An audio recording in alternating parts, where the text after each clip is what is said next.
Welcome to the One Life One Chance podcast. I'm your host, Toby Morse. Today I have my man Derek Green back on the mic, my hype man. What's up? My brother from another mother. That's right. Hoof, hoof. And so he plays center on your team. Yes, that's right. If you can't tell by the guest voice, you're crazy. Welcome to the podcast. I don't know how to even say. I had a big intro for you, but welcome to the podcast, Keith Morris. Thank you so much for being here. And now, so this is the part where I accept my award and I have to thank the producer and the director and the record label and the movie company and my wife and kids and the guy that sold me my car and my doctors. Yeah. They say God.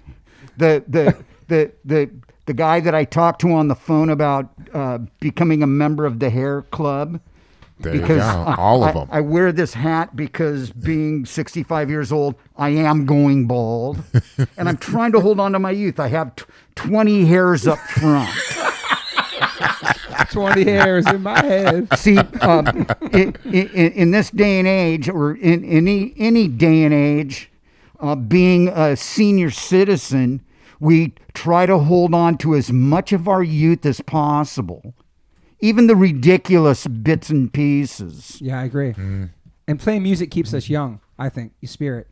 Yes, it does. That's a good point. You look great. You look great for your age, man, and you're still a credible front man. So, well, thank you, sir. And absolutely. I didn't even have to slip you a $20 bill under the table. Your check's in the mail. Thank you. I mean, there's so many things to talk about. It's like, I mean, obviously, you started Black Flag when I was 9 years old. I realized that yesterday, which is crazy. And you were born in Hermosa Beach, correct? Yes, but what were you listening to when you were 9 years old? Whatever my mom was playing, Jim Croce, Neil Sedaka. Yeah, Neil Sedaka. I'm sure like a lot of radio stuff. I was like Sonny and Cher and some like. Well, that's what I listened to. Right.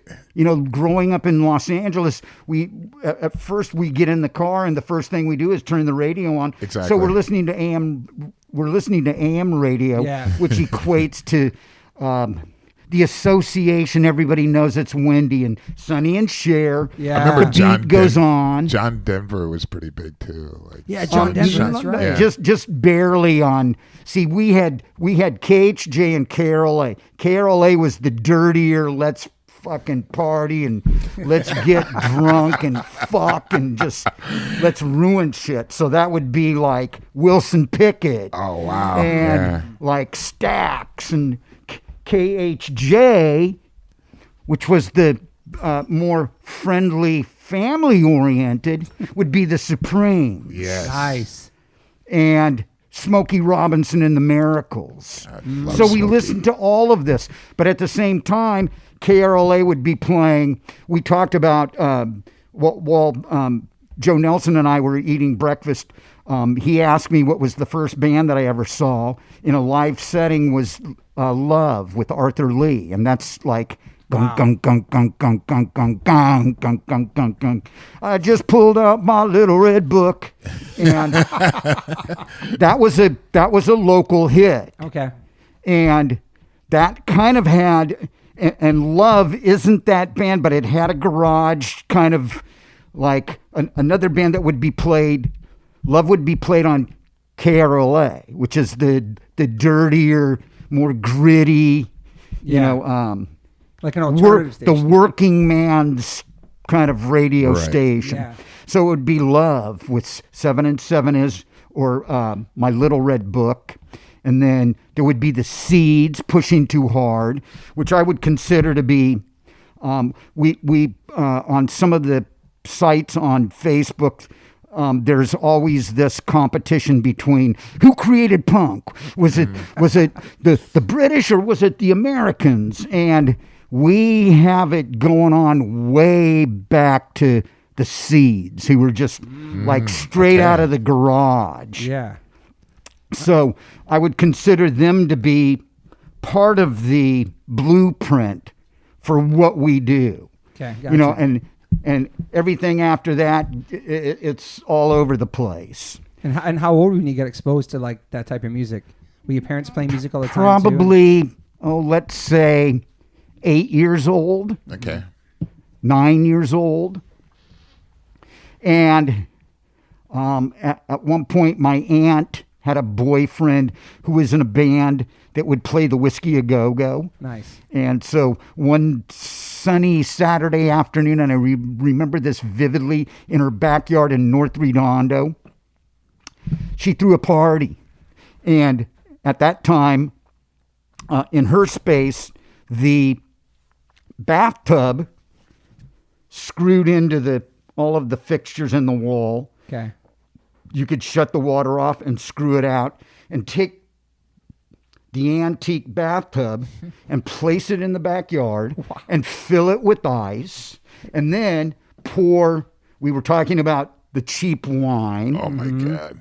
Yeah, that's awesome. So now all of a sudden there's red wine with the ice. And then, of course, the trippy hippie dude doses the wine. Wow. And now all of a sudden, all of my relatives, my grandparents, they're all seeing colors or tripping or whatever they're doing. Your grandparents? You know, however it affects them. Oh, these people didn't care. We're having a good time. Yeah. Wow. Yeah. I mean, it was like everybody except the kids. The kids didn't get to dip in and drink wine thinking it was Kool-Aid. Do you have brothers and sisters? I have a younger sister. But anyways, that would be probably my third exposure to like a real live band, and they sounded horrible. They were a terrible band. I mean, at their best, they were probably a C-. They were called Smokestack Lightning after I believe it was Smokestack Lightning. Lightning Hopkins, maybe? Okay. One But of they the- had an impact on you. Yeah. Yeah, they did, but it was just like kind of, the impact was kind of, well, I liked that. It was fun. You know, and it was interesting seeing all of the senior citizens dancing and jumping around and chasing balloons and tackling each other and making out under the umbrella. And Wow. so that was like my third exposure, because Joe and I had talked about this while we were sitting at breakfast. The second band I saw was in Hermosa Beach at the Fox Hermosa on Hermosa Avenue. Now, these scenarios with these bands are Saturday afternoon at the local movie theater. And what they would do is it's 25 cents to get in, and there's two movies. Okay. And occasionally we would luck out, and there would be some kind of entertainment between the two movies. Gotcha. Normally they just show 3 cartoons and we're ready to go with the second movie. But we lucked out. The first time I saw Love was in a movie theater. Wow. And then about 3 weekends later, I saw a band in the same scenario in a different theater. They were called the Barbarians. Wow. And their hit was, are you a boy or are you a girl with your long blonde hair? Well, you look like a girl. You might be a boy, but you look like a girl. And they dressed like Paul Revere and the Raiders. Wow. They had that kind of vibe. And the drummer, his name is Molty, was born without a left hand. Wow. And he's a drummer. Wow. And normally, if you're a drummer, if you're just a good old righty, you play snare with your left hand. He had a clasp, and he was able to close the clasp on a drumstick. Wow. And he was actually a really happening drummer. Wow. Yeah. That's amazing. Yeah. That's cool. I wonder if that's where they got Sunday matinee from. Like they call punk rock shows Sunday matinees because it's maybe started in a movie theater. It could I never be. really thought about that, Right. where it came from. Well, that name. most of those matinees were on Sundays. And the reason why they did the matinee was it's an early show, Yep. so the kids can be home in time to do whatever homework they have to do that's due the next day on Monday. Yeah. Okay. Wow, man. Makes sense. kicking some serious knowledge right now. So, Well, that's what I get paid for. Like I told you, your check's in the mail. Thank you. I'm gonna, as I'm leaving, I will give you my address, and you can send me a check. and you can make it payable to. We got you. The troll. Okay. were you like a wild kid growing up? I've been called the troll. The troll. So at some point I'm going to have to develop a dance called the troll. Oh yeah. And I would love to have a new dance. Imagine Keith Morse on TikTok with a troll dance. With the troll dance? Viral. It'd be amazing. Yeah.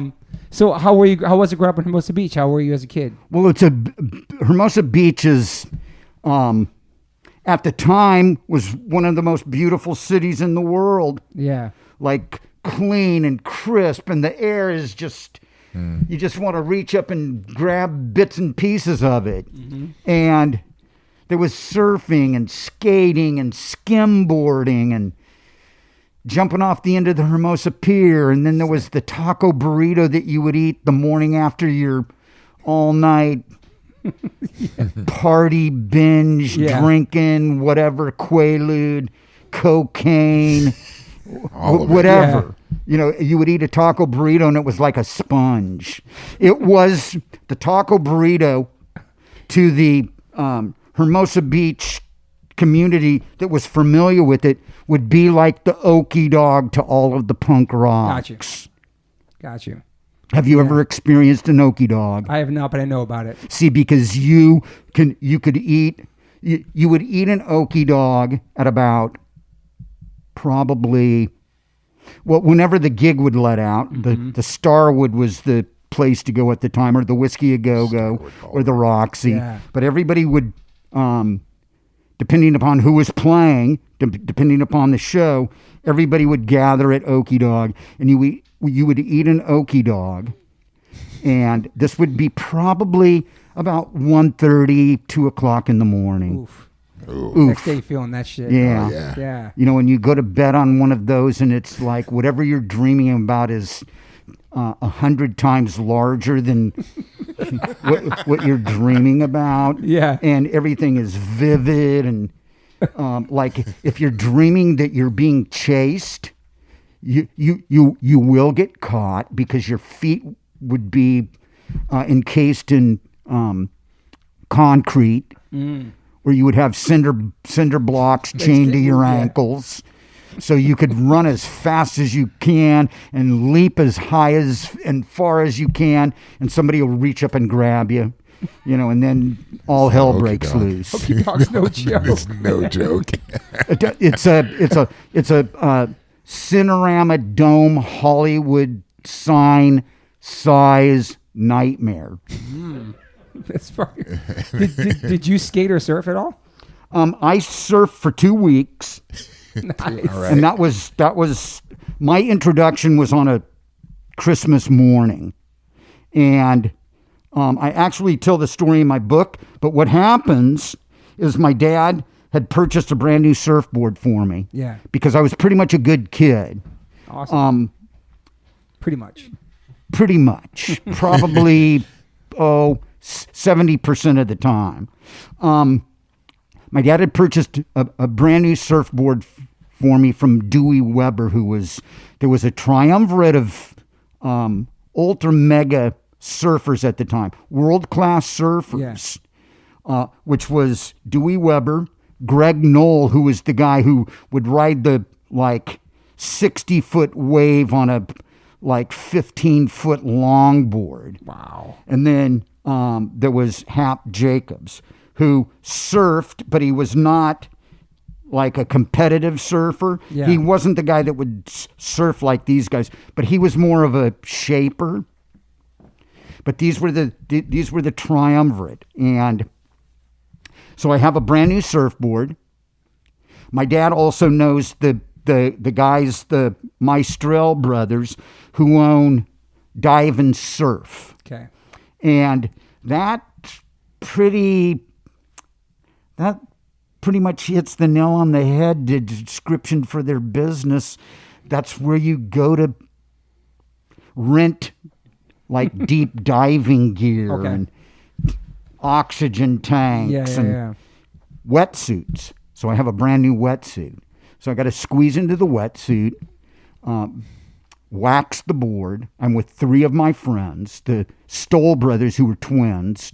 who always just beat the living fuck out of me. Rather than fight amongst themselves, they would take their anger and angst or what have you out on me because I was the shrimp. Damn. I was the troll, but this was before I was a troll. And our friend Gary Prejeant, and they're all used to this. It's Christmas morning. It's freezing cold.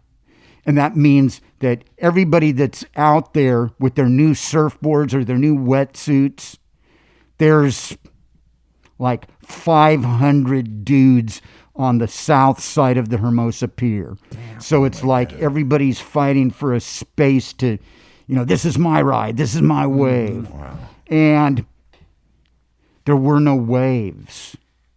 Normally a wave goes kind of circular. Yeah. So you circular turns into tubular, and there was none of that. The shore pound on that particular morning wasn't having anything to do with shape and size. Gotcha. It was they were called walls. Okay. And the wall just went. Okay, yeah. And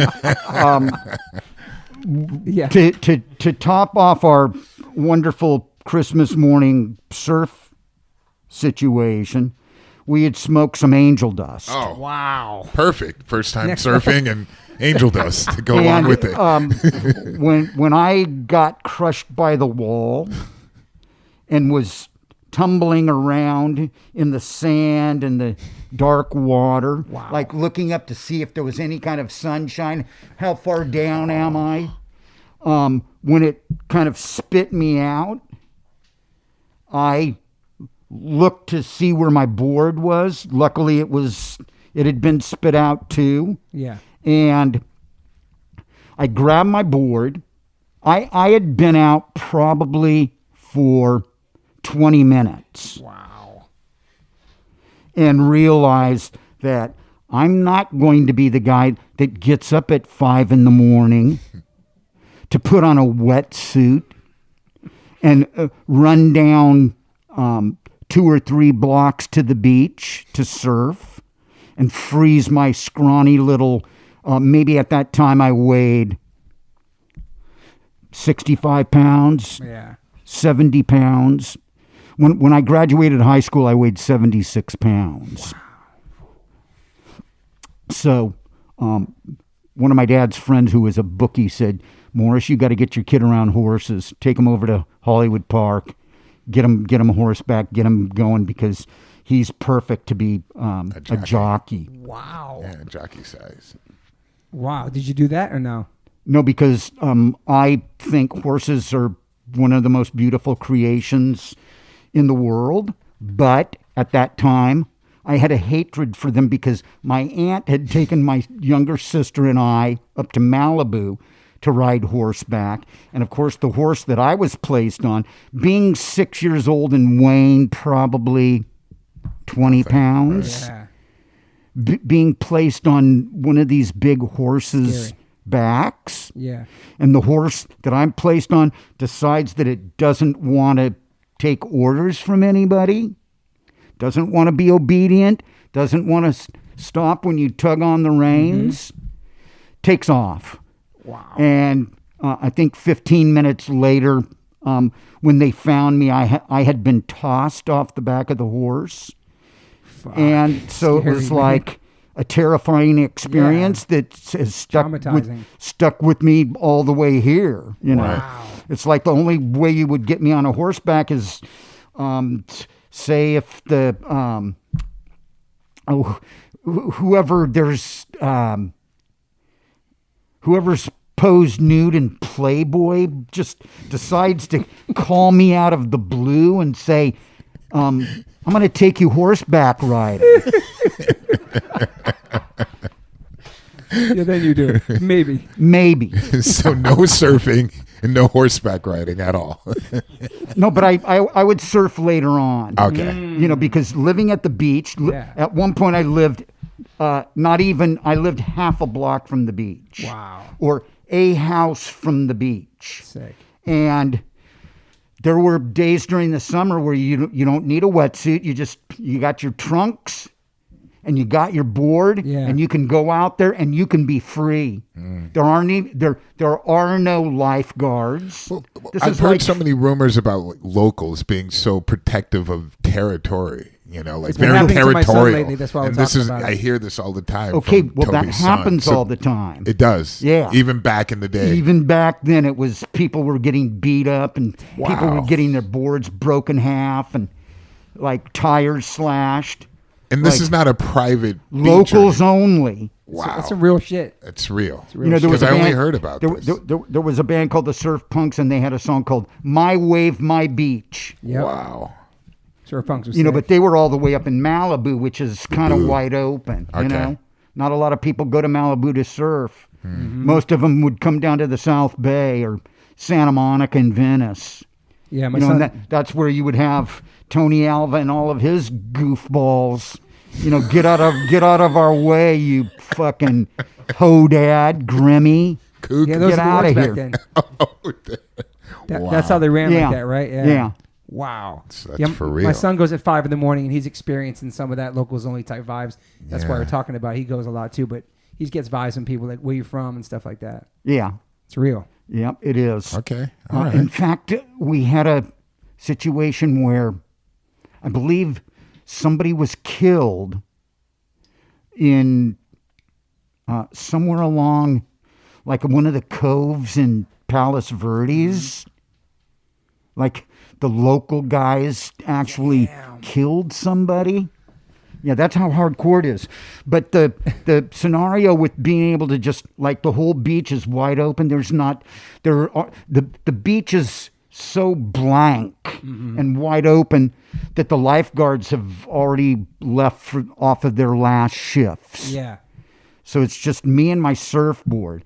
And I would do that for like a week and realize that I just don't have it in me to want to do this. Mm-hmm. Give it a shot. And my favorite thing anyways is body surfing because you don't need anything but waves.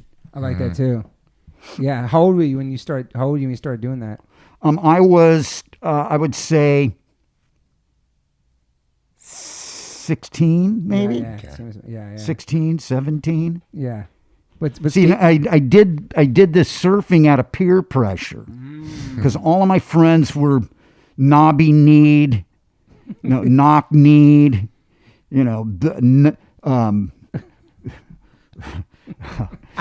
what happens when your ankle gets banged by your board 200 times? Oh, yeah, all of a sudden your ankle is twice as big as it's supposed to be. Yeah. So there was a lot of that, and I really loved all my friends, but it was just, I'll get up early to smoke pot with you to be ready to go to school. Yeah. But I'm not going out there and surfing with you. Yeah. Right. Did you hate school? Did you good grades and stuff? I actually loved school because it was just a great place to socialize. True. And I had a lot of friends, and granted, I was like one of the smallest people at the school, which meant occasionally the bully would pick me out to, throw against the wall or flush my head in the toilet or whatever was, later on that would go away because I would have friends. I would even have friends who were, and we're calling them athletes instead of jocks, because there is a big difference between an athlete and a jock. A jock has a certain mentality where I've got to do this and it's got to be like this and I got to do these exercises and my food, my regimen, this and that, and all that fun shit. Whereas the athletes were just people that just went and did it, Yeah. and being surrounded by surfers and skaters that turned into when there were no waves. Yep. They needed to keep moving. They weren't racing on the freeway. They weren't racing dragsters or funny cars or anything like that. They would go to the mountains and they would be skiing. Let's keep it moving. Yeah, See, and the mentality was, fuck this shit. I'm not standing here and trying to sort out what's going on, and fuck that. I'm going in. Yeah. Yeah. And we have that mentality with the music we play. The music is very aggressive. Yes. So there is a certain amount of athleticism to what we're doing. 100%. 100%. So Especially that's front man, yeah. Especially up front, yeah. Yeah. So, well, even the players. Yeah. You know, a drummer's It's true. whacking and going at it. Yeah. You know, bass player, guitar player, better for what we're playing. Better be playing downstrokes. It's true. Did you start Black Flag while you were in school, or was there a band before that? I had.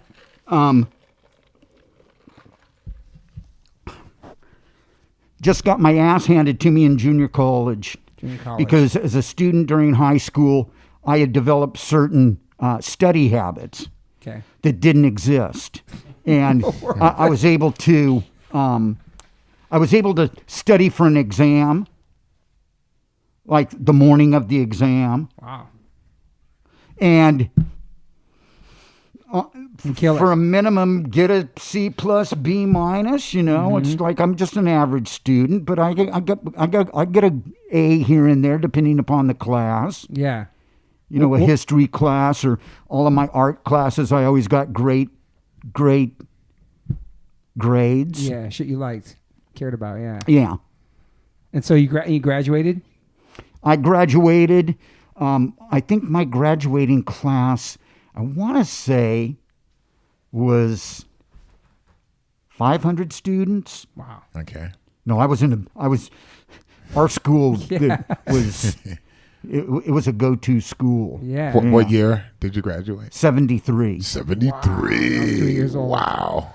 Wow. And would you have any goals at that point? I was a stoner that just didn't give a fuck. Like what? Actually, now I've got to correct myself because I was a stoner that didn't give a fuck, except that I was going to be presented a scholarship to the Pasadena Art Center, which is one of the most prestigious art schools in the world. Dang. What they were doing at the time was they were going around to all of the high school art departments, just checking out what was being created and who was on a roll, and you know which art department is the best. And as it turned out, my Maricosta High School art department was considered one of the greatest high school art departments. Wow, man, it's fucking amazing. So they, out in Pasadena, always zoomed in on what was happening with us, knowing that they're gonna give us 3 scholarships. There'll be at least 3 students that deserve scholarships. Wow. And mine was based on the fact that every year the LA County, the big fair, has an art display. And what they're doing is they're accepting all of this artwork from all of these high schools because it's nothing higher than high school. And I remember I submitted 10 paintings. One of the paintings they framed it and matted it and with the gold mat. Is that oil colors or water based? I was into acrylics and oil pastels. Nice. And I won 1 gold medal, and that particular painting ended up on the cover of Westways magazine, which is, if you're a member of AAA, when you sign up, you're immediately going to be sent their monthly or bi-monthly or whatever magazine. So my painting ended up on the cover of Westways, which they thought was a pretty big deal. Yeah, and I also won. Actually, I won 2 gold awards and a couple of other awards. and they obviously zoomed in on what I was doing. It's awesome. So the deal was, at the end of the semester, when we were right before we were getting ready to graduate, the idea was that the 3 students go in front of all of their art classes that they had taken over the course of, I think it was 2 years. Okay. And I had a ceramics teacher who was just like, he was ecstatic about what I was doing in the ceramics class. My drawing and painting instructor was, at one point, he wanted me to lead the class. Wow. And I was just like, how am I going to tell my friend that, dude, you're in the wrong class? You need to take Miss Dombrowski's painting for chimpanzees or whatever it was, which I did take. And that was the reason I didn't get my scholarship, because I'd gone through 4 different art classes that I had taken, and I was able to hold my own and let everybody know that, everybody's doing a really great job. Some of you really should pursue this, really look into this. Yeah. Some of you should, if you're struggling with your prerequisites in your math and your biology and science and foreign language and all of these classes that you're not really cut out for in the first place, why not dive into something that you can get some stuff happening, some stuff going on? So one of the classes, the chimpanzee artwork class, that's kind of how I described it. I got up in front of the class, and the class, I know everybody in the class. They're my stoner buddies and surfer dudes and like girls on the drill team that you have to take an art class in your 4 years at high school. So you take this class knowing that you're not an artist. You're never going to go. You're not going to get anywhere out of this room. So you just show up. You raise your hand when your name is called, and you get your C, and you move along. Yeah. Because there are certain classes in high school that's all they're there for. Right. Totally. There's all those kids out there that can't get past a C, that need an easy class to be able to graduate. Yeah. This was one of those classes. I enjoyed my time in the class, but it wasn't challenging. And I guess it was more for just the social scene. Yeah. So anyways, I'm describing the class, and I basically, towards the end of my spiel, say, look, I explain all of that. We're all here just to get our C, and I wanted to say get the fuck out of here, but I did, and I was a little bit more composed and a little bit. I wasn't so verbose. And anyways, at the end of my spiel, I said, and I really think that the material that we were focused on could have been kicked up several notches, and that the majority of the artwork that was produced in this class, you could take pencils and paint and crayons and paper and sticks and rocks and water and whatever up to the LA Zoo and go to the monkey cage. Give it to them. And you would probably get stuff. You would get artwork Just as good or better. as good. I said that, and she grabbed me and called me a bunch of names in front of some of my friends. Wow. And this was before political correctness. So she could have punched me, she could have kicked me, Right. she could have slapped me, and nothing would have happened. Mm-hmm. Now, if that were to happen in our modern times, Yes. they would have thrown her against an electric fence. Yeah. Yeah, for sure. So anyways, she said, no scholarship for you. Damn, just like that. It's Just like crazy. that. See, and I never pursued it any more than that. Being a stoner, it's like, well, what am I going to do? You know, and then my dad had a friend, an oil banker, a dude from Texas, who said, look, I will pay for you to go through that school for 4 years. This is what I ask of you. You show up at my house. You ask my wife. There's a big wall there it's waiting for a mural. Ask my wife what she would like. What's the subject material? Wow. You like flowers, you like birds, you like insects, you like crocodiles chewing off like dwarfs' heads, or so the deal was that he was going to pay for me to go to art center. Wow. And it's a very, very, very expensive school. Very generous, yeah. And I'm flabbergasted. What I do is I look into the prerequisites to get into the school, because you don't just sign up and go. Yeah. What they're doing, if you're there for 4 years, you are going to be taking classes along with what you're taking at the art center, which equates to you having to go to either UCLA or USC. And my dad's not making that kind of money. Yeah.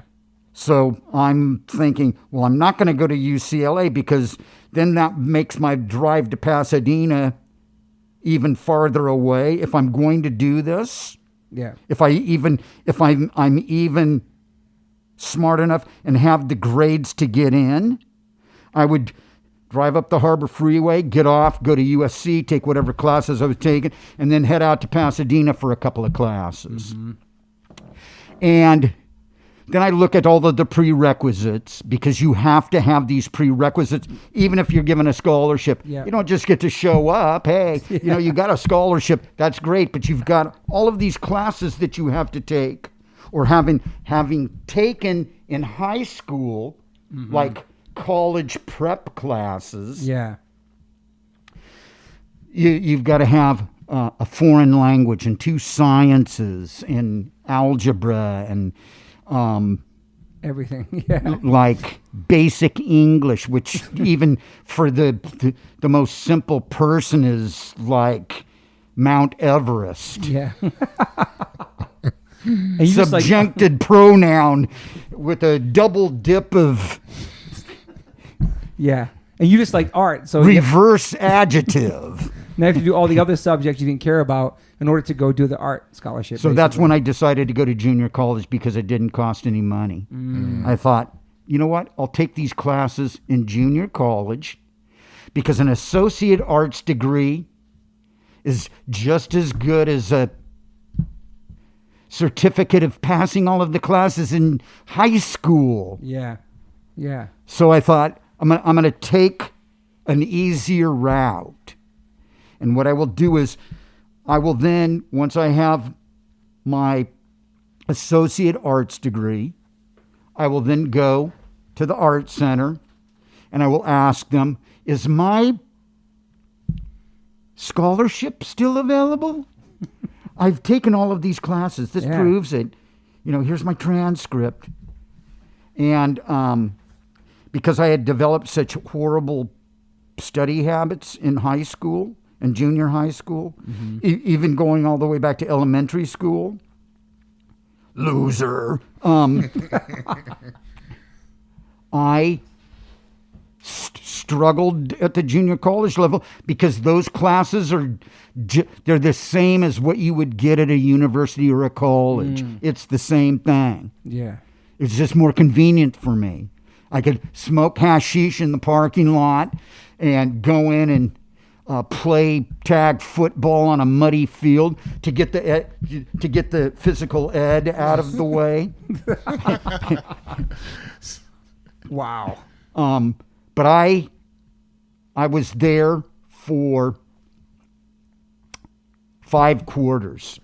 Was it 5 quarters or 5 quarters? 1, 2, 3, 4, 5.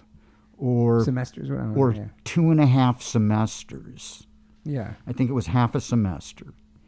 And I dropped out. It was like, I'm taking this English class, and even if I had 6 tutors, I was not going to be able to dangling participle or what have you. Like all of the stuff that we don't need to know. It's like algebra.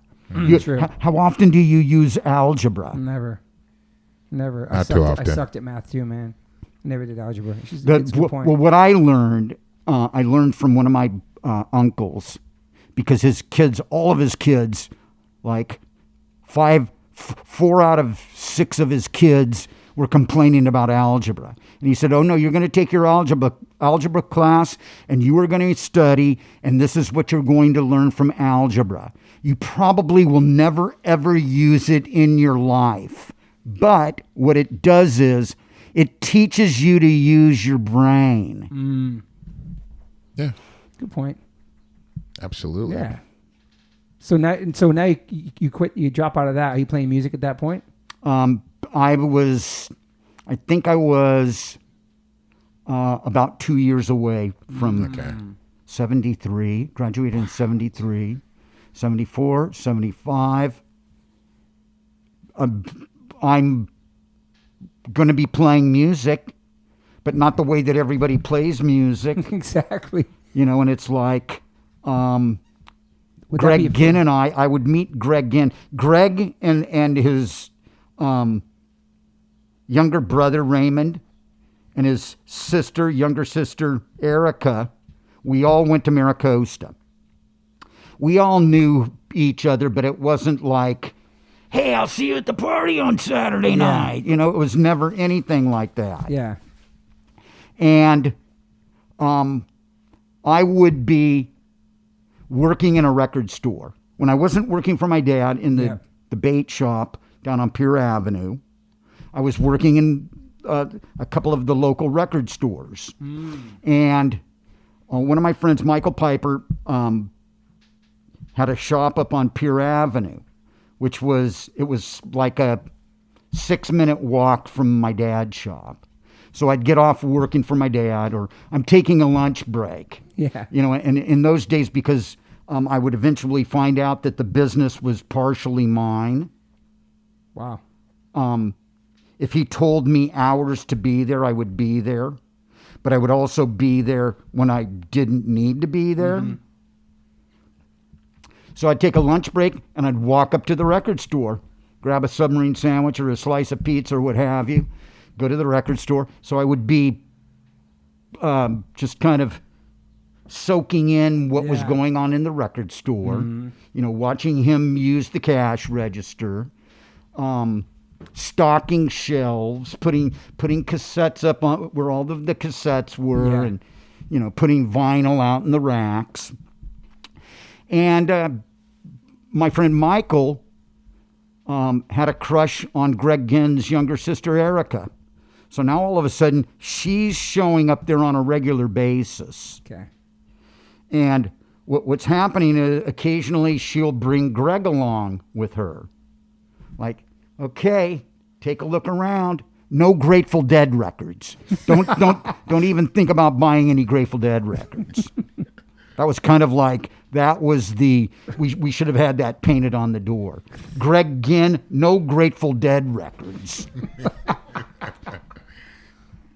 So he starts to become, because she's seeing more and more of Michael for their daytime afternoon delight, or lunch break on Hermosa Pier, cigarette break on the Strand. Let's go drink a couple of Heinekens. She was dragging him along with her. So now all of a sudden, they go off to do whatever the lovebirds do. And Greg and I are in the store, and I'm not playing Linda Ronstadt. I am not playing Joni Mitchell. I am not playing Bruce Springsteen's first 3 records. I am not playing Heart. And as I'm going down this list of these bands, I have records by a lot of these artists, and I love these artists. But at that time, working in a record store where there's all this other like dude, I want to hear the new Black Sabbath album. Dude, there's the Uriah Heep Wizards versus Demons, or, just Ted Nugent. Yeah. Wang Dang, Sweet Poontang, and all of that fucking wonderful stuff. Wango Tango, yeah. It was like there was a one thing that I loved was that Michael loved prog rock. And he had started to play bass, and he was trying to imitate the bass player Chris Squire from Yes. Yeah. Wow. See, I'm familiar with a lot of these bands because in the record stores in Hermosa Beach, that was a big deal. Prog rock was a big deal. Yeah. And there's nothing wrong with prog rock. I mean, yeah, you get the noodly doodly, and you get some classical, and you get the synthesizers and all of that stuff. And you get the vocalists who have like really incredibly amazing voices. Range, yeah, all that, like yeah. real singers, Right. not just, like a Mick Jagger, Henry Rollins, Yeah. Some guy that is not trained. Yeah. And there's nothing wrong with that because I'm quite familiar with that. And I grew up with Gentle Giant and Genesis and Green Slade and PFM from Italy and Le Orme from Italy and Super Sister from Holland and all of the British, like Emerson, Lake and Palmer, who were actually really fucking aggressive. And who else do we have on that list? We have Yes. Deep Purple? I don't consider Deep Purple, even though they've got their organist is classically trained, and Ian Gillan sang on the Jesus Christ Superstar soundtrack. They're too fucking aggro when they get into their grind. When they're going to be highway stars, Right? Get the fuck out of their way. You don't think that Lemmy from Motorhead might have picked up on some of this? Gong, gong, gong, gong, gong, gong, gong, gong, gong, gong, gong. But we also love Black Sabbath. We also loved the MC5. We loved Iggy and the Stooges. Yes. See, so what we were doing was when Michael and Erica left, the volume got turned up. Like I would be looking at whatever vinyl was behind the counter, hoping that, maybe there was some trapeze or, oh geez. Michael actually liked Deep Purple, Mott the Hoople, who were more of a rock and roll band than a heavy band. He really disliked a lot of the stuff that I liked. So we'd party. Yeah. And he'd go through the racks, and when I say he, I mean Greg Ginn, and he had certain stuff that he was looking for, and some of his tastes it was particular, but or peculiar, and we didn't listen to the Grateful Dead. And once I started working for him at SST before it turned into a record label, we would listen to, we were talking about the AM stations very early on. And then we had FM, where the FM stations were album oriented, where they didn't just play the hit off the record. You would hear like deep cuts. You might hear the very last song on the record and go, wow, that's better than the first song. That's better than the hit. Yeah. So while working at SST, we would listen to FM radio. So we would hear Journey. And this was pre Steve Perry. Wow. Oh, wow. Yeah. Damn. This was like during their first couple of albums before Steve Perry joined. Yeah. But I remember listening to the radio one day working, and I guess the newest Journey album had come out, and Steve Perry was in the band. But this was, we had already made the jump into, like, we got to find a drummer, we got to find a bass player. Who are we going to play with? And the reason I'm talking about Journey is because Greg and I went with Michael, the record store owner, to the Santa Monica Civic because we wanted to see Thin Lizzy. Oh. Wow. And Thin Lizzy, this was the Jailbreak tour. Wow. This was when they had a couple of hits. Yeah. Jailbreak and the Cowboy song, The Boys Are Back in Town, or all of that stuff. And Journey was actually headlining the show. Gotcha. And this was the prog rock Journey. This was pre-Steve Perry. Gotcha. So we're like digging all of this stuff. And when the lights come on, I'm standing there and I'm looking at Greg and he looks down at me, and we knew something was going on. Something was starting to jive. Yeah. Like we were getting on the same wavelength. And on the way back, Greg somehow manages in our conversation to say, well, let's start a band. He said, I've got a handful of songs. That was how it started. Yeah. I've got a handful of songs. Well, I want to hear the songs. I'm really seriously curious because we had just barely become friends. Yeah. So I'm really curious, like, this guy's got his degree from UCLA in business, and now he's telling me that he plays guitar, and he's written some songs, and I'm like, okay, I'm a stoner, I'm a goof off. I've already dropped out of junior college, and so it's like I got nothing to lose. What's the worst that could happen? Yeah. The songs could be horrible. And when he played them for me, I didn't even know what to say. Wow. I was just like, what the fuck? Like you'd never heard anything. I've never heard anything like this. I've heard the MC5, but nothing, I've heard all these other bands. Yeah. And the Ramones were already playing. And I'd heard the Ramones, and I loved the Ramones.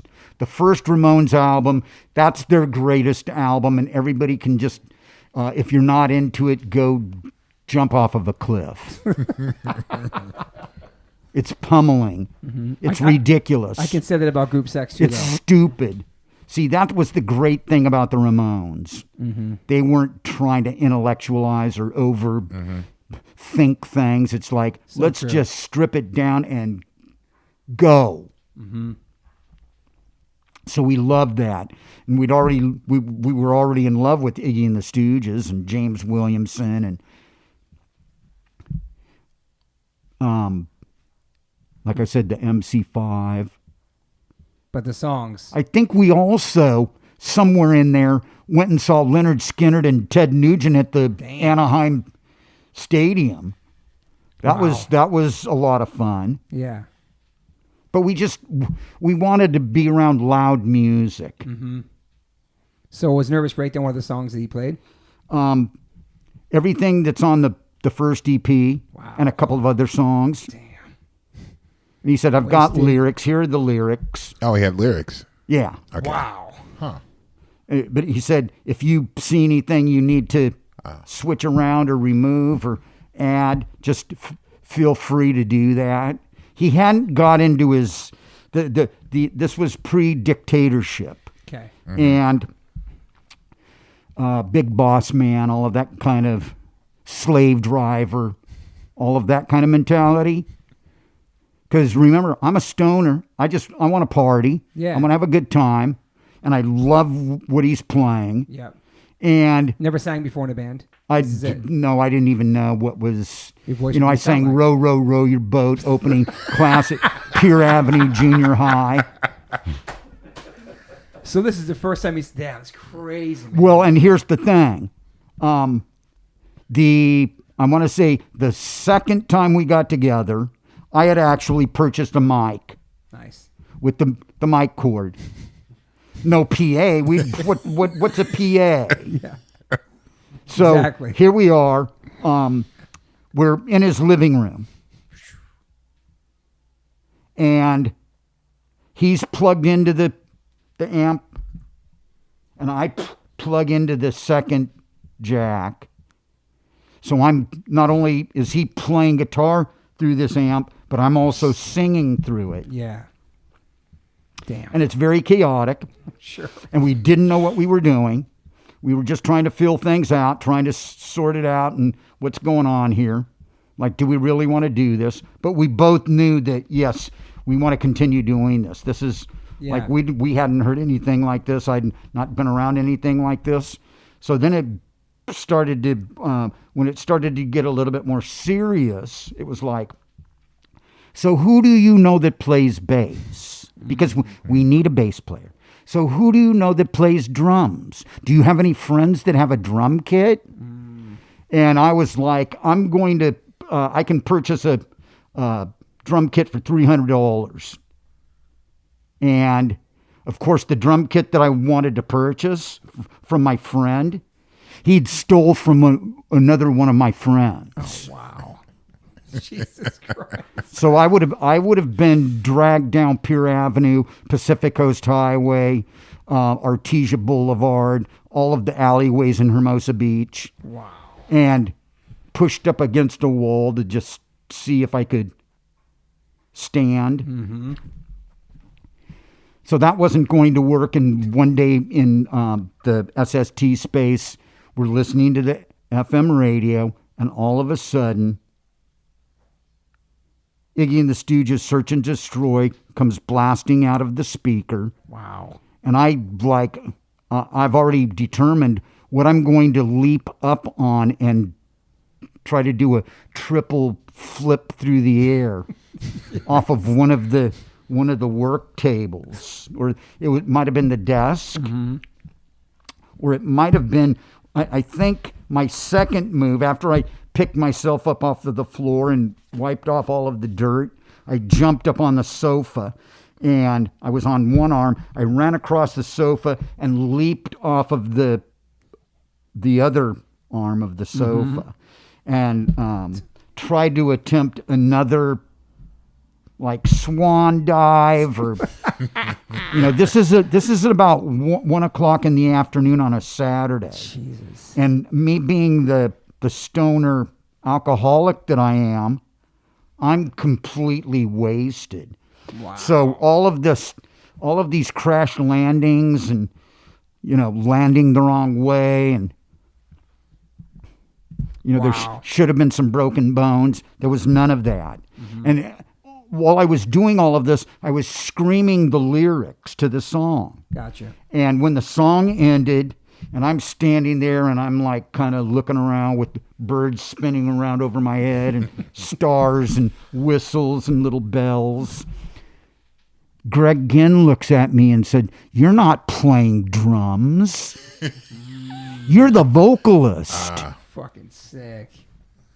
Wow. And so in my 3 years in the band, we had 4 bass players.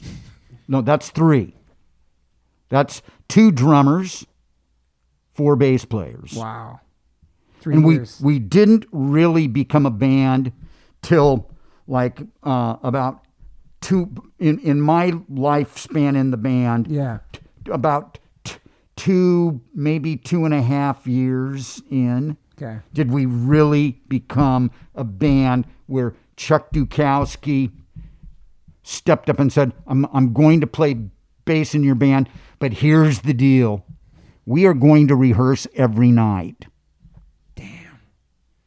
Did you name the band Black Flag? That was given to us. That moniker was given to us by one of the greatest artists of our time, and that would be Raymond Pettibone. Wow.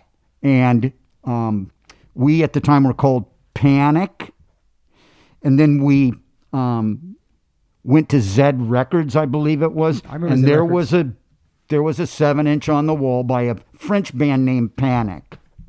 And I said, Greg, we got to change our name. We don't. Do you have enough money to be sued by this band? not taking into consideration. First, they're in France. Right. Second, they're a punk rock band. Unless their parents are filthy rich, Yeah. they're not going to be able to afford some kind of long distance lawsuit. Nah, hell no, especially back then. No. Yeah. Wow. Wow. So do you remember your first time being on stage and were you nervous, scared? It's your first band. It's like you probably were wasted on your first show, maybe, right? Were you sober? I was wasted on my first. Oh geez, my first 1,000 shows. Wow. Maybe even more. Wow. You know, there was a period in time when the Circle Jerks would go on tour, and we would be given an itinerary. And it's not like the itinerary that we get these days where, we're taking one day off during the week. Mm-hmm. You know, the vocalist needs to... Rest the his vocalist, voice. yeah. Well, back then, that was... No, you just... Yeah. You run into the wall. And when you smack the wall, then you try to climb up the wall, leap off the wall, and go and run into the next wall. Mm-hmm. And we would go on tour with maybe a couple of dozen shows. Yeah. And while we're out there, because there's so many gaps in the schedule, Yeah. like we pull into town. This is a perfect example. We play Knoxville, Tennessee, Rocky Top. We're playing in the student, like it would be the student deli, hot dog, get a slice of pizza, there's some coleslaw, there's some potato salad, there's the refrigerator filled with all of the soft drinks. Yeah. You know, and then you would go and you'd sit at the cafeteria table and discuss whatever you're going to discuss. So we play our first show in Tennessee in the student union. Wow. Yeah. In Tennessee, it's so far away. It's crazy. It's just so random. That's that routing, man. Well, Yeah. we had done a tour before that. Okay. Really Okay. wasn't a tour. It was like 2 weeks on the East Coast. Okay. And this was because Penelope Spheris had released The Decline of Western Civilization. Gotcha. And because of that, doors just swung I open. never even thought about That's that. amazing. We get a call from the gentleman who books the Irving Plaza at the time. Great venue. I love that place. His name was Chris Grimsky, Okay. I believe was his name. Okay. Polish. We're guy. talking about solidarity. Now, I don't know what the word is in Polish, but they had the flags up and all of the slogans. Yeah. This was inside the Irving Plaza. Okay. That's where they would have all of their meetings. Wow. I didn't know that. So he booked Irving Plaza. He said, "You want to come out? You want to play a few shows?"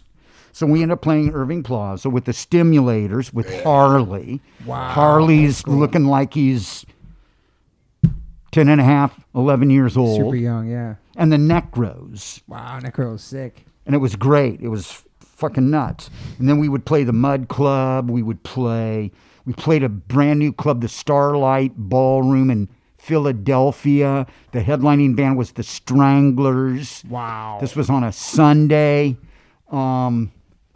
Dang. We played Washington, D.C. at the 930 Club, and the opening band was Minor Threat. Jesus. We played, I want to say we might have played in Baltimore. Or we might have played somewhere in New Jersey. Normally, if you play in Philadelphia, you don't play in New Jersey because they're So just close. so... Totally, yeah. And what were the cross a reaction bridge. the reaction of the people on the East Coast? Was it? Was this Group Sex different? album out already? Or was it before the album came Yeah. out? Okay, Yeah. okay.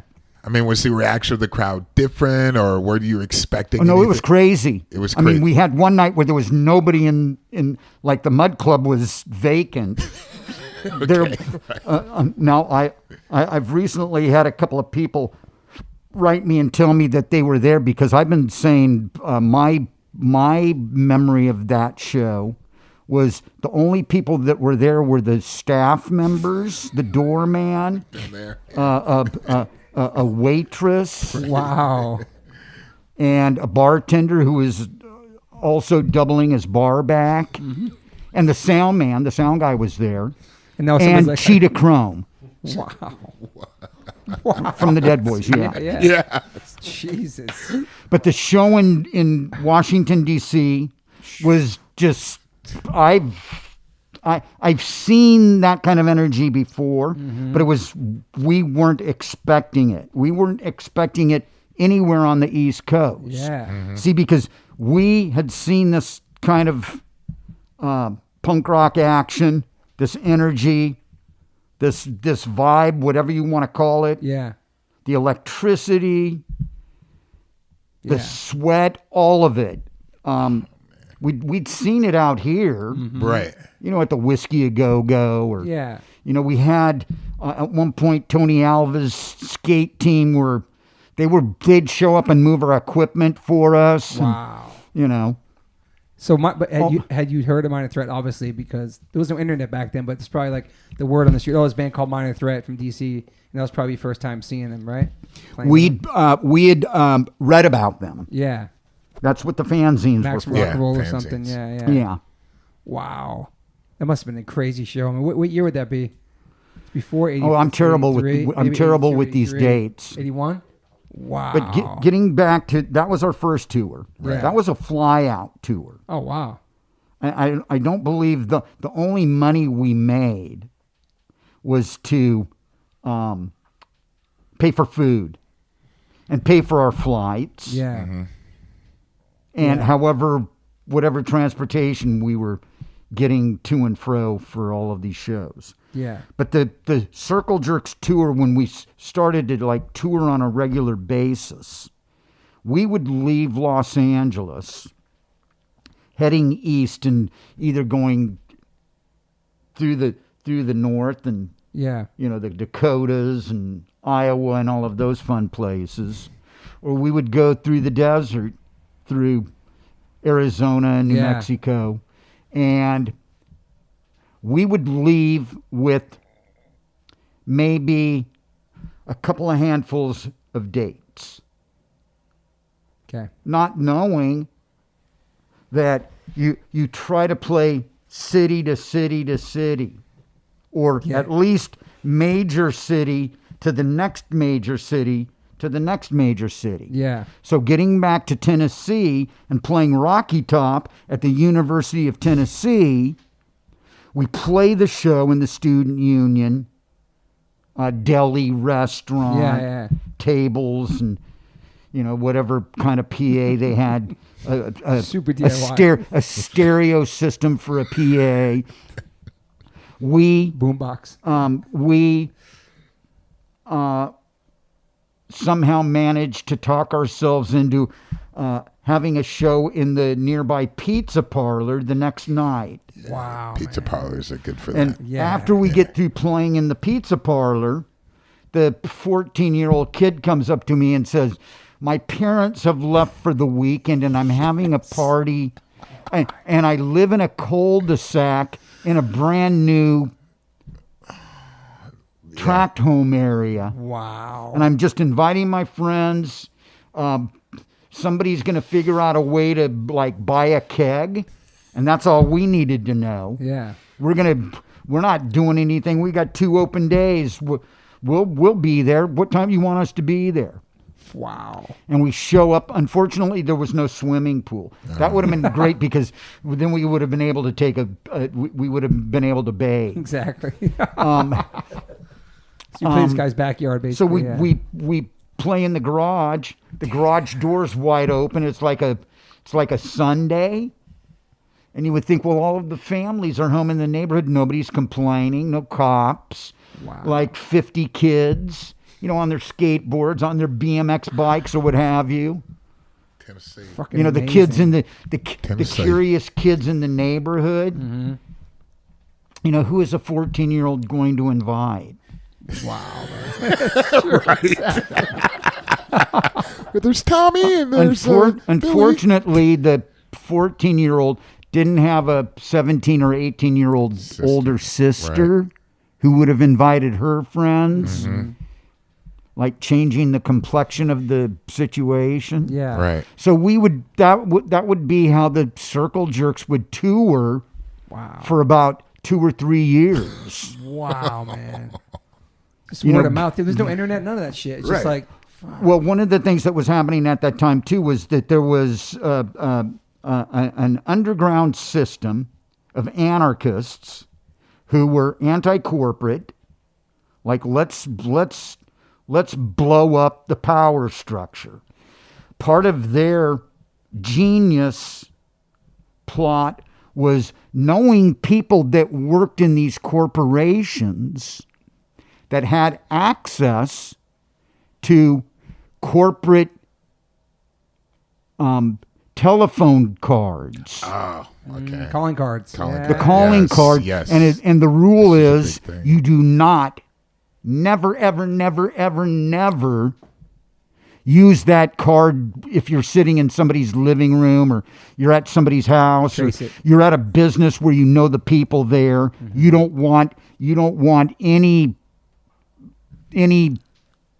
telltale signs like that. So payphones only. Payphone only. That was a big deal. It was calling cards. It was a big deal. We survived on 2 or 3 tours that way. And there were other bands that were doing it, like Black Flag and DOA, Dead Kennedys. Damn. It's amazing, man. I completely forgot about that phase. Like everyone using these illegal cards or numbers that they got. Like, oh, I got the number. You know, and then we would sometimes pull up to a venue, like I remember a show in Alabama. What a wonderful, beautiful place that Alabama is.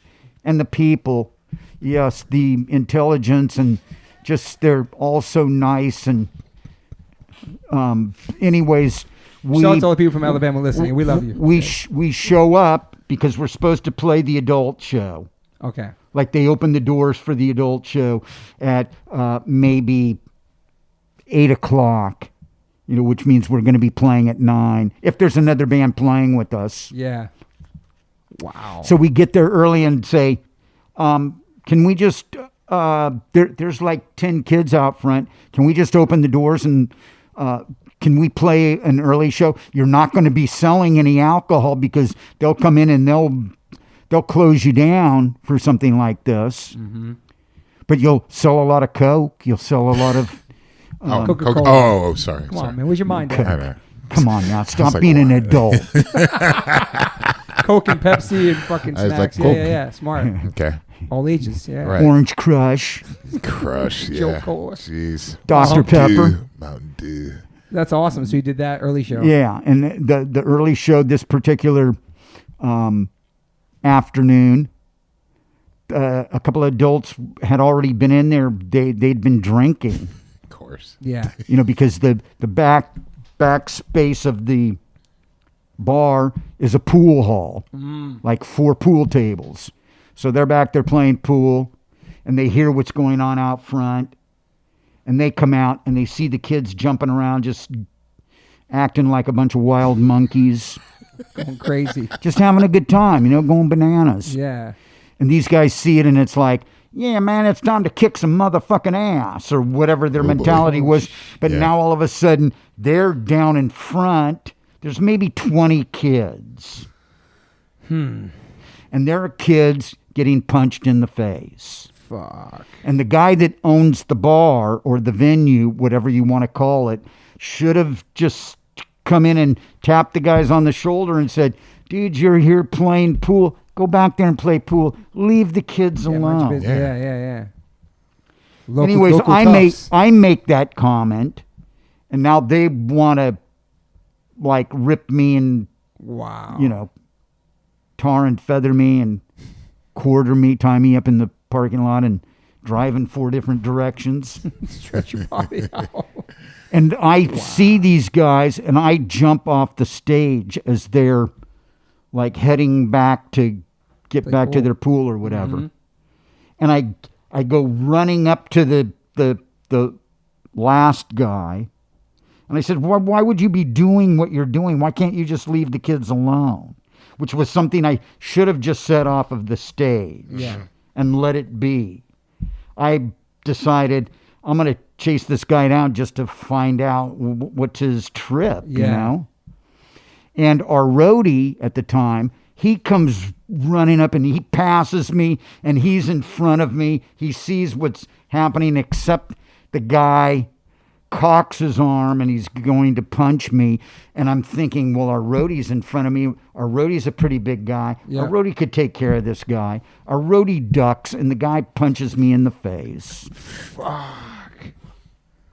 And when I pick myself up off the ground, I'm ready to like pick up a pool cue. Yeah. You know? Yeah. But I know better, you know, because white guys with weird haircuts and playing the music that we're playing In Alabama.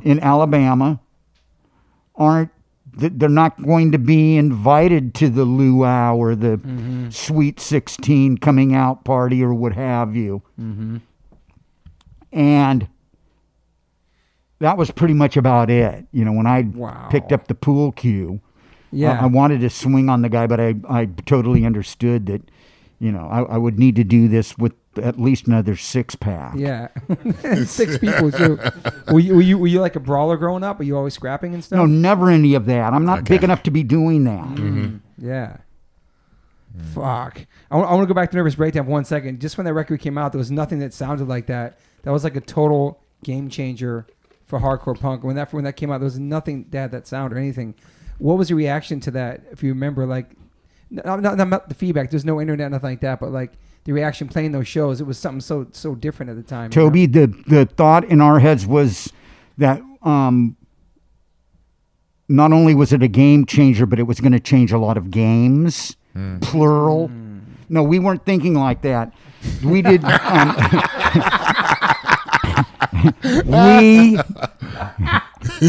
We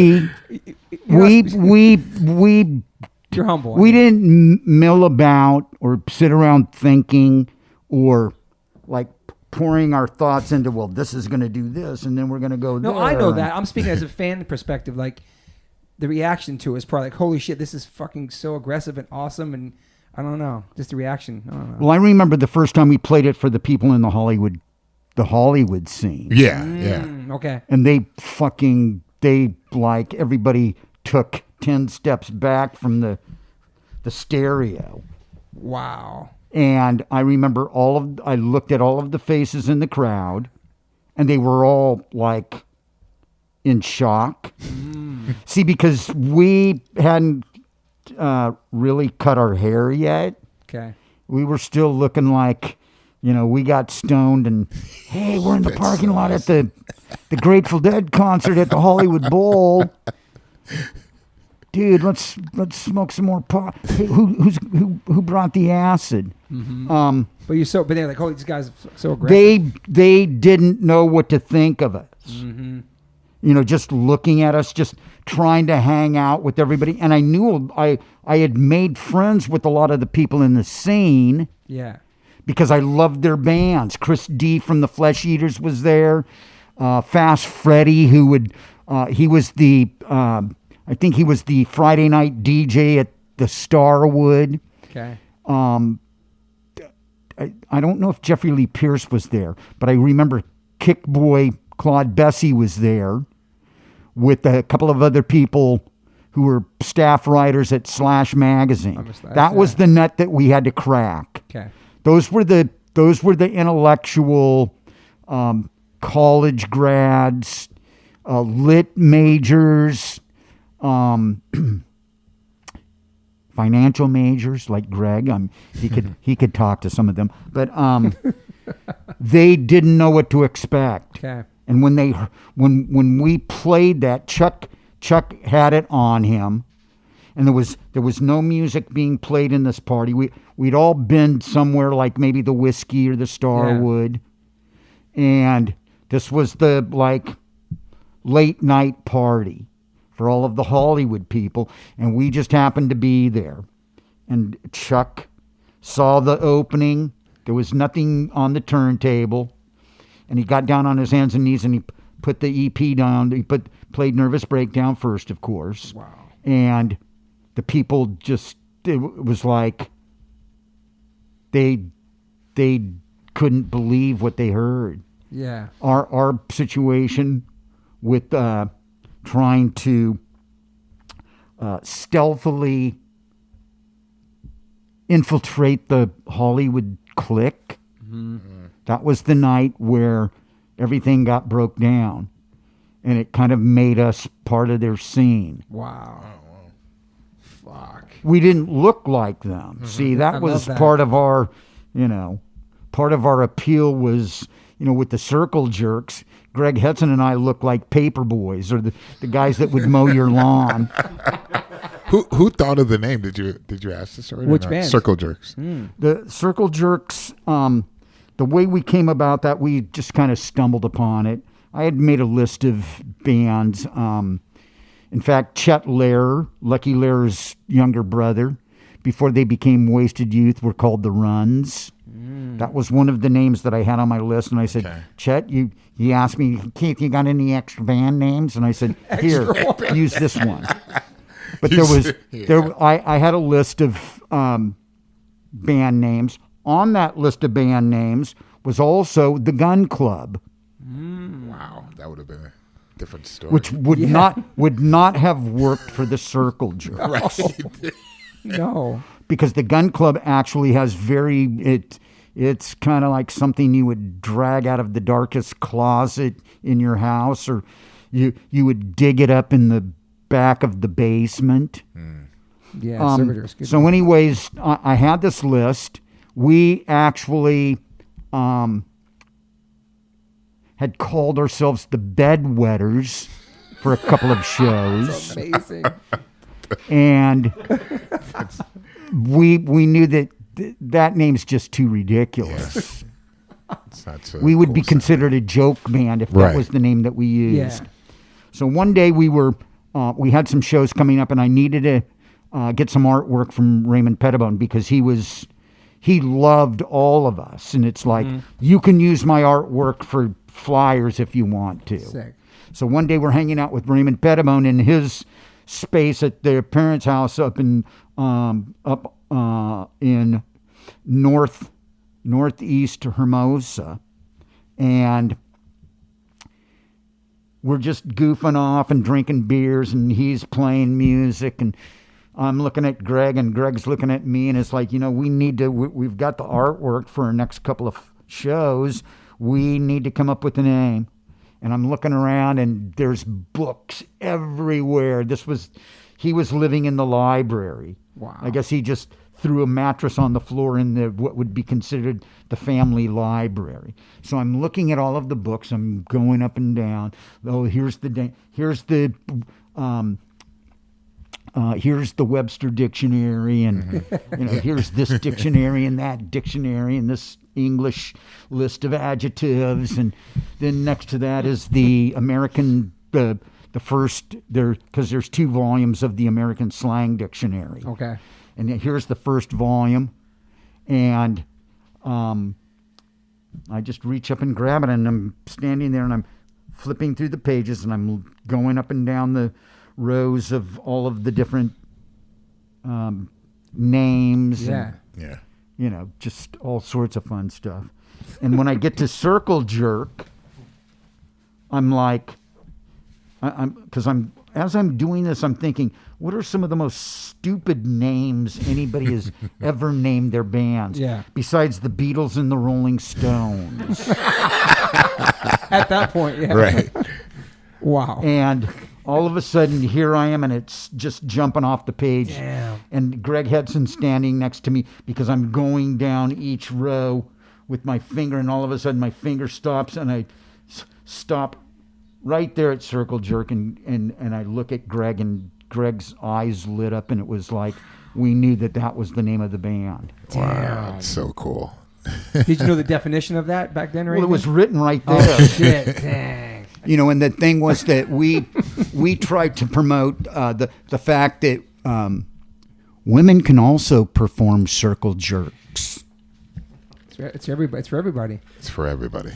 Yeah, it's hard explaining that to your mom when you have like a record, a cassette of the band. Oh, it's a new band. They're like. Yeah, but you know what you could do? You could say, well, there's a religious history to this, where the monks up in the cathedral in whatever city in fucking Italy or Rome or what have you, the Roman Catholic monks would place the sacred mushrooms in the middle of the floor, and they would all stand back and jerk off until they came all over the mushrooms, and then they would eat the mushrooms. Wow. And I guess that's what made the mushrooms magical. Holy shit, Derek, you have a lot of knowledge. You ever hear that before? Never heard that. You're a historian. You know that I never heard that. Wow. You might want to research that. Oh, yeah. We might have to research. So we do a fact with a fact check on I'm here. a fact checker here. Yeah, but if you research it, I'm going to save you the time and hassle. Because that was part of the description of circle jerk in the American Slang Dictionary. Wow. That's an amazing description. Yeah. Was that name shocking back then when you guys came out? Was that shocking? It was just a goofy, stupid name. Yeah, because it wasn't PC back. None of that stuff. Any of that stuff. It was just. No. It's just a crazy name. Jeez. Wow. So shit. So you're in Black Flag only 3 years, and that's over. Then straight Circle Jerks, because Group Sex came out in 1980, right? I think so. Damn, yeah, 40 years. Wow, man. And then nonstop touring. Joe with that. knows more. Joe, who is our friend who Trust Records. runs Trust Records, we're getting ready to release. There's going to be another release of Group Sex. Yes. Are we talking color vinyl this time? Joe, what's going on with that? Joe Nelson, ladies and gentlemen. Yeah, with them. So Joe Nelson in the house. Hooray. Woo. thank you. So that's what Circle Jerks means. I think we're going to have to release you from the label. We had no idea. But I think it's funny because when Toby said about Circle Jerks, I was thinking like, if my mom was cleaning my room and she saw the Circle Jerks Group Sex album, she must have been like, what is my kid fucking That's into? what I'm saying, Like, it's man. so crazy. But to the point of the re-release of Circle Jerks, yeah, so we did a first pressing in October when that record came out, and it sold out within 24 hours. All of it. Incredible booklet inside there too. Thank Amazing you. spread. I mean, and then that's our artist Robert Fisher and Dimitri, who helps with the band stuff. That's, And Robert Fisher was responsible for the Nirvana baby swimming after that's his cover. the hook with the. Wow. Was it a $20 bill? He's famous. I think it's $1. Okay. But Oh, he's that's that's his cover, the Nirvana Wow. Nevermind, and he's That's been kind dope. enough to do our layouts. He's great. So the second pressing is coming out probably right when you're hearing this, and that'll be in stores. And there's 2 or 3 different colors. Rev HQ has a color which is yellow. There's the color vinyl variant world is crazy. It's crazy. But we're trying to manage it because Keith's not a big color vinyl guy. He doesn't Okay. care about it. So we're trying to keep it. So there is black, but there'll be a couple of new variants. Like I think Kids love vinyl, man. These days. they It's do, crazy, man. They do, and this record's been fun, and the response has been great. And so I'm stoked that you like it. And the Love book it. I and loved stuff. all the merch you guys dropped with it, all that stuff. Yeah, that's them. it was awesome. Yeah, who does your merch? Just some guy. Kings Road, which is our friend Brett Gurewitz. Yes, Which yes, it all sir. full circle. Greg Hetson and Yeah, it's Ellis amazing. and stuff. But yeah, I'm going to use your restroom. Go ahead, man. Go ahead. Right there, yeah. See, I need to announce that so everybody that's listening to this can It's an intermission follow me restroom into break. the restroom. Yo, it's intermission. Keith Morse. We can edit it. So yeah, go. Keep talking. I'll keep up. Yeah, so I mean, I'll just tell the story about this. Really funny about Trust Records is obviously Derek and Toby and I are all great friends in life. I've known Toby since the first put it this way. Here's how long I've known Toby Morse. He had a token entry tattoo when I first met him. Yep. And I think that's it. That was my first tattoo I ever had. And I true. think that's it. Yeah. He was staying with Siver Walter when I was back in New York for the first time, and I Yep. met him, and we've been friends ever since. But what's great, so long story short about Trust Records, if you don't know, it's a reissue label that Matt Pincus from Judge and I are doing, and Shout out to Matt Pincus. yeah, one of the true good people in this Yes, world. love you, And- Pincus. Yeah, and so we were trying to get this going for a couple years and it's hard because, as you know, being punk rockers and hardcore dudes, all of us, we're very suspicious of labels Totally. and reissues and money. Totally. And so we were having the worst luck. I got asked to come consult for the Circle Jerks on the reunion because I do merch for merch for a living. Yeah. And in that conversation, I realized that those records, Group Sex, were available. And Keith, I just said to Keith, like, hey, man, we'd be really interested in releasing your label, you know, these records on Trust and what Trust was. And he was like, all right, do it. And like, you couldn't start a record label with a better record. Circle Jerks, Group Sex. Kick it off with, yeah. Man. And then we're all family and friends. Like the next record, 7 Seconds, The Crew, which is going to be dropped weeks from hearing this. Awesome. And Keith has been a big fucking proponent of Kevin's. And it's just like, it's really cool with punk rock, the family aspect kind of coming full circle and realizing that like we have a record label with like dudes like Kevin Seconds and yeah, it's amazing. And Keith Morris. And will there be a Wild in the Streets re-release as well? Wild in the Streets will be coming up end of the summer, right before these guys play Punk Rock Bowling. Yes. It gets dropped there. And that's same type of thing. There's Glennie Friedman photos in it that you've never seen. There's a guy named Chris Morris is doing he did like an 8,000 word essay on the making of this record because the record and the tour is wild, dude. Wow. Like, I mean, you're talking about, you know, I mean, you can hear talking to Keith in his stories like a bunch of crazies. so it's the 40th year of Group Sex. It's the 40th year of Group Sex was last year. Yeah. And so, but because of the pandemic, all this great touring stuff got postponed. But now the plague. But now we're back at it. We had some shows with Circle Jerks last summer at festivals I was so excited about, but that didn't happen. So I hope it's going to happen in the future. They're coming this year and next. So I just went back there to relieve myself, and I noticed you had a bottle of calcium and magnesium. Yes. Which is extremely important in our times. Yes. The calcium and magnesium help you relax, and what it does is it calms your nervous system. I didn't even know that. In our situation... The most important thing, one of the most important things that's getting us through all of whatever craziness is going on is our immune system. It's facts. Okay, so the calcium and magnesium, which has a calming effect, calms your nervous system. If your nervous system is going ape shit, it fucking hammers on your immune system. Mm-hmm. I was extremely fortunate. I had a friend. I have a friend who lives in Austin, Texas. His name is Tito Lariva. He was the guitar player and vocalist in a band called The Plugs. Okay. Very early on in this scenario, this is even before the Chinese were doing performing any kind of autopsies on the bodies that had already died. Okay. When they first started doing autopsies, what they were doing was, because everybody was dying of what seemed like pneumonia, just stuff associated with the lungs. Yeah. And so they were cutting open these lungs, and they were finding all of the air sacs in these lungs had filled up with some kind of liquid that then solidified. Wow. So this was a recording.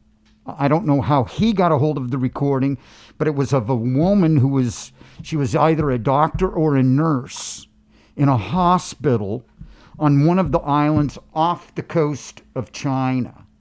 And she said she was explaining these autopsies because they were getting all of the reports and everything like that. She said, the most important thing that we can do is keep our immune systems just fucking jacked. Right. Yes. And she said, these are the ingredients that everybody needs to be taking. These are the supplements.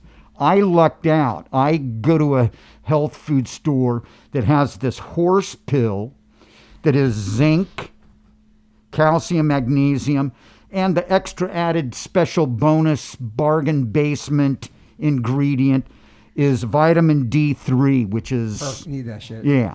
Perfect. It's what you get if you go walking out in the sunshine. Yeah.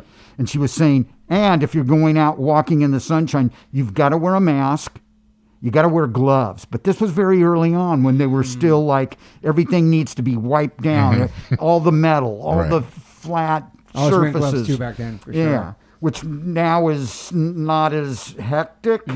If you want to do that, great. I never really did it in the first place. Okay. I mean, doorknobs. Grocery stores I did, I was tripping out. And you wear your gloves to the grocery store. But she was also saying the first thing you do when you enter your house is you take off all of your clothes. You can hang them out hang them out. That's what we did. He's saying we did the same We shit. went crazy. We did that every single day. We hung up all of our shit all the time. And you wash in the hottest of water. That kills it. You know, this was when they were just finding out what it was, you know, and then it was like the reason they want everybody to wash their hands using soap. It's the same effect as when you wash your dishes. You're using a soap that's able to break through the grease because the COVID cell, the outer coating of the cell is basically just fat. Okay. And soap, hot soap, warm soap, and all of the motion of you washing your hands kills it. Yeah. Wow. Yeah. That's crazy. It was pretty scary. I'm looking at that clock. Is that clock right? I don't think so. No, it's not right. You got about 10 minutes. Where are we at? We're at 12:44, I think. Okay. Uh-oh. All right, We're on a schedule. So. I know you guys are. We have to do part one. I know, man. Part one, you got. I know you I have was still on circle jerk. pages So many Toby things. has here. Okay, well, here's the deal with part 2. I've given you the special punk rock discount, good guy discount. The next time I come in here, oh well. We have to buy you lunch. We have to have lunch here. No, I was gonna say that you would have to send the check in advance. Ah, yeah. Absolutely. Pay in advance. Yes. I mean, I could talk to Keith all day, though. I mean, there's so many things. Well, getting back to the list of active ingredients to help you soup up your immune system. Yes. Vitamin C is also important, but it's not just regular C. That she explained what it was, but I didn't worry about it because she said you have to take it in such large doses it's going to make you sick until you get worked up, and it's like, you know, you can cut back on it as you're going along. Yeah. And it's like I've been through the vitamin C blowout. Yeah. Where I actually had to have some of my insides pushed back inside. Wow. Really? From too much vitamin C? Have you ever had to sit on a donut pillow? You know about the donut pillow? I do not. I guess if you have surgery or something. You know what? Oh, you know what? I'll explain it to you the next time I come. Okay. That could be the first thing on the list. Yeah, I'll explain the donut pillow to you over a box of a dozen glazed donuts or Boston cream. Boston cream. Are you a donut man? I'm a diabetic and I love all of that stuff, but I went off my, I was on a special diet that was supposed to help me get through this because of a lot of alkaline and a lot of like root vegetables. Yeah, man. And I got to a point where I was like, dude, I need a fucking slice of pizza. Yeah, you're craving it. No, I need a plate of pasta with some olive oil and tomato sauce and chopped garlic. And you eat pretty healthy though, usually, right? Eating pretty good. I got really bad. Okay. I got really bad. I got to a point where I'd lost 12 pounds over the course of 6 months, not working out and not really dieting. Just like I go to a restaurant, I'm not eating a cheeseburger. I know I'm not going to have that. I'm not going to eat fries because it's starch and they're fried. And you know, I avoided bread. I was to the point where I'd go to the deli and I would get a deli sandwich without any rye bread, which is kind of defeating the purpose. Yeah. But I'm jonesing for some corned beef. Mm-hmm. Like, when did you discover that you had diabetes? Like, when did it? My discovery was when I graduated high school, I weighed 76 pounds. Yeah. Okay. So I was always a shrimp. Okay. Up until even all the way through Black Flag and early circle jerks, until I really seriously took drinking as like that's my job. That's what I want to do to try to earn my living is just drink myself into like stupid stupor and be on the couch all day and all of that kind of fun stuff. I should have had diabetes very early on. When I did come down with diabetes, I didn't find out until I had shrunk from, I think I was somewhere around 135 pounds. I shrunk all the way down to 85 pounds. Wow. Because I know a lot of people might think, if you have diabetes, it's usually like people are obese. Yeah. Or, Well, those are the first people. Yeah. Seeing what they do is when you're obese, when you're obese like that, they will place you on the diabetic diet. And the idea of that diet is for you to lose weight. It's like a crash course in losing weight. That's kind of the most important thing. And when I was placed on that diet, it was like, I can't do this. I'm on pills. They're giving me pills, and what the pills are doing is making me lose more weight. I'm eating all day, and as a diabetic, very early on, I could sit and eat like 3 full-size submarine sandwiches. Wow. 2 bags of potato chips, and a couple of Cokes. And all of that, none of that is healthy for you. right. Wow. And maybe the lettuce and tomatoes on the submarine sandwich. And is drinking bad for diabetes as well? Yeah. Oh, yeah. Okay. Yeah. A lot of sugar and alcohol. Yeah. And Yeah. Are you sober now? Oh, I didn't become a diabetic because I was a drunk. No, I know. I'm just saying. I've been sober since 1988. Wow. It's fucking amazing. Wow, it's a long time, yeah. But I had lost all that weight. They were Okay. giving me pills. Instead of giving me insulin, Right. they were giving me pills. The pills would, at the end of the day, before I was going to bed, I would go to the bathroom. I would sit down on the toilet. Of course, I'd pull my pants down in my underwear. But I would clothed. sit on the toilet, and everything that I'd eaten all day long just fell out of me. Damn. Like, I didn't have to open any doors. I didn't Yeah. have to, like, grit and, Right. get all muscular and develop hemorrhoids. And Jeez.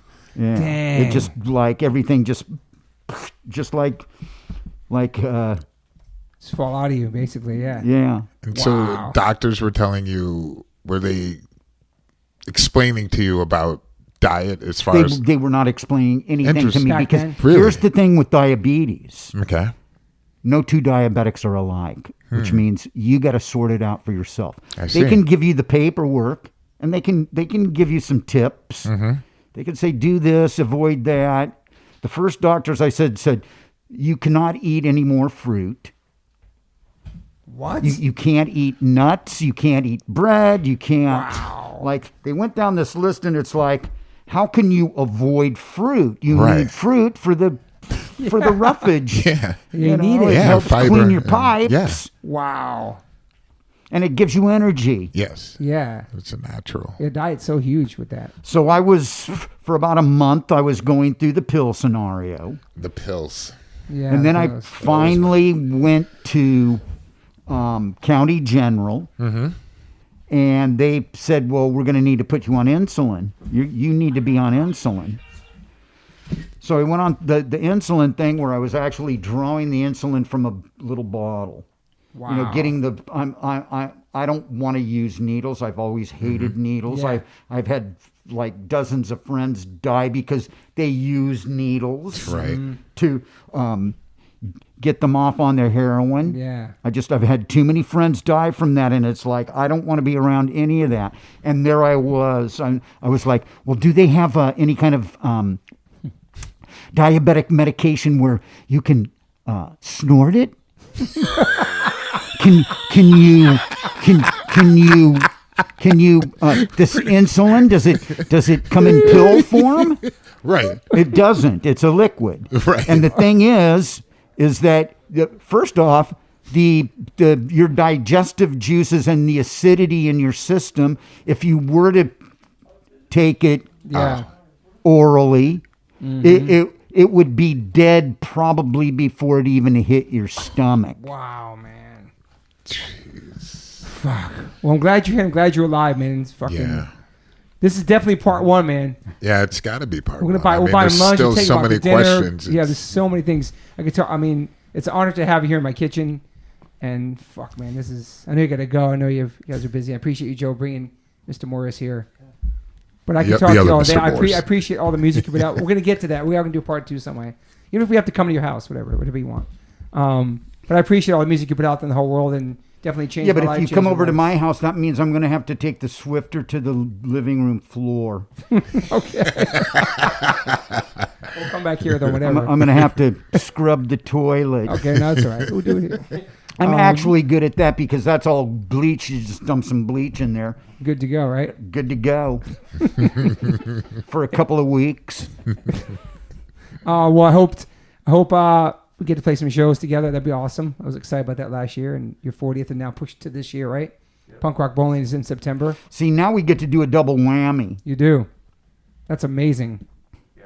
See, is that the only show you have this that's year? like somebody is extremely smart. Somebody's intelligent enough to understand that we can kill 2 birds with 1 stone.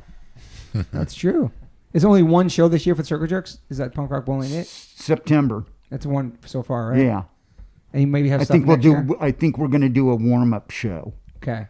And a few things have been passed at me, but it's like I'm to the point where between the Circle Jerks and Off and all of the things that Off's been working on, Yep. and a movie and shopping a script based on the first part of my book, not even the punk rock part. Yep. And then I've been working on a documentary with Jim Lindbergh from Pennywise. Nice. Shout out to Jim. Love him. Great human. You got a lot of stuff And going you have this on, book, man. My Damage, Keith Morris. Story Well, of the and punk I rock also survivor. started writing part 2. Okay, awesome. So that'll come out maybe next year? No, because the guy that I write with, my co-writer, they said, well, you could just call him a ghostwriter. And I said, everybody gets credit where credit is due. Agreed. You work on something, you get credit for working on something. 100%, man. Yeah. And he, because of my book went into a hardback, and it wasn't supposed to make it out of the first. It made it out of 2 printings of the hardback, which came out first, and then I believe they're in a second printing of the softback. But because of the book, it did way, way, way beyond what they thought it was going to do. It's awesome. They came back to me and asked, are you interested in doing a second book? Excellent. Awesome. Jim was asked to do the Bad Religion book. Okay. So he had to devote his time to that, Yep. which I don't blame him, Yeah. that's what he's working on. Yeah. So he got through with that, and we had started to write the second book at the very end of the Bad Religion situation. And then he said, Keith, I'm not going to be able to work on your book right now because they're going to need me to talk to the LA Times and the New York Times and all of these literary people because that's the world that I'm part of. And it's like totally, totally believable. I hear you. Go for it. And then after that, he said, I've been asked to write a SST book. Wow. And I said, Jim, I'm going to help you. I'm going to compile a list of people that you need, the very important people, even lower ditch people you're going to need to talk to.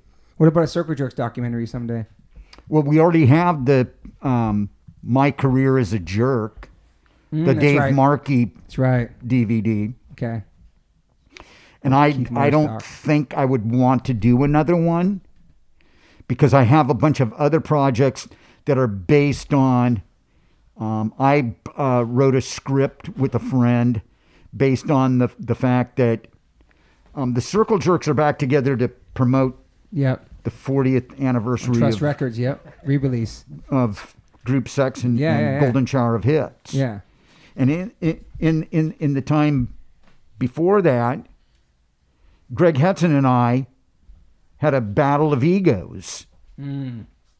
And he came at me one night and said, "We know you're going to quit the band, but we've decided not to work with Dimitri Coates." And that would be the start of Off. And when I started off, when Dimitri and I started off, shit started to fucking happen. Like more stuff was happening than that would have never happened for the Circle Jerks. Gotcha. Off's awesome, by the way. Great band. Is it weird practicing with Off and then Circle Jerks? It's just two different worlds, kind of, right? Two different worlds because two complete different bands. Yeah. I mean, granted, it's all aggressive, but just all of the new guys that I'm playing with, are like the nicest guys you're ever going to meet. Yeah. They have no fucking strings attached, and they are excited to be Yeah, they're excited. playing different in energy. Off. Yeah. You know, and it's like our new rhythm section is completely different from our previous rhythm section because the previous rhythm section we never rehearsed. Our rehearsal equated to us meeting in my hotel room Yeah. like 45 minutes before we're supposed to leave to go to the venue. Yeah. You know, and then if we have enough time while we're at the venue, we might run through an abbreviated version of the set in the dressing room. Yeah. And that's how it always was. And for me, coming from Black Flag, where everything was militaristic and we're rehearsing for 5 hours tonight, so you better Almost get like work. used to it. Yeah. You know, your life is Black Flag. It's like a job. Yeah. Yeah. Wow. Well, thank you, man. I appreciate your time. Hopefully this will be a part 2. Joe, thanks for being here. Keith, thanks for coming here. Appreciate your time, Keith, very much. Derek, anything to say? That was an honor. Absolutely. Thanks again. Thank you, Keith. Well, thank you for having me here. All right, bye. Bye, everybody. We'll be back. Hey, y'all. Liquid Death's been so kind to give me a promo code. So for your first purchase on liquiddeath.com, go to liquiddeath.com/OLOC, and you get a free set of koozies with your first purchase of H2O, still or sparkling. If not, you can try it also at Whole Foods or 7-Eleven. Use the promo code OLOC for your first purchase of Liquid Death. Thank you, Liquid Death, for your support. Appreciate you so much. Murder your thirst. H2O saves lives, y'all.